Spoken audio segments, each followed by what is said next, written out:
To begin, I've imported two video clips onto my timeline over here. And to create this effect, you need to drag your video to and cause it to overlap above. And this portion over here is going to be the transition work area. Now, there are two ways to create this effect. The first step is to go over to the effects tab and search for the crop effect and apply this crop effect onto your overlapping clip over here. Now, if you go over to the effects control tab and you place your playhead above the overlapping region over here, you can actually adjust the crop value for the left, for the top, for the right, and for the bottom. Another thing is that you can also adjust both the left and the right at the same time. You can use both the top and the bottom effect at the same time to create this effect. But another way to do this, if I should delete the crop effect, is to actually search for the linear wipe effect. Now, if you search for the linear wipe effect and drag it onto the overlapping clip over here, what you can do is to increase the transition completion to maybe 50%.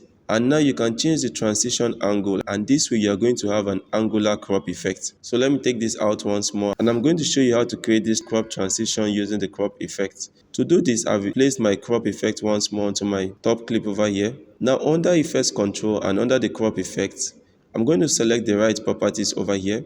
And I'm going to increase the value for the right property over here and make sure that it moves to 100. And next thing I'm going to do is to toggle on the stopwatch next to the right. The next step is to move your playhead a few frames forward, and I can set this value for right to 50, and this will automatically create another keyframe over here. And make sure that your first keyframe is at the start of your clip. Now you can move a few keyframes ahead once more and set the value for the right property to 0. If I scroll past now, you will see that what it did was it created a linear wipe.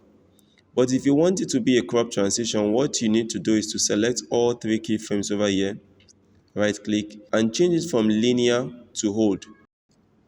And now if I hit play, you will notice that it will play and pause at the next keyframe and pause at the next keyframe once more. Another thing you can do is to increase the values. It doesn't need to be only one crop. So you can move few frames and set the value for the crop effect to maybe 75 to add a keyframe in between. And move to the next keyframe over here. I may leave that at 50.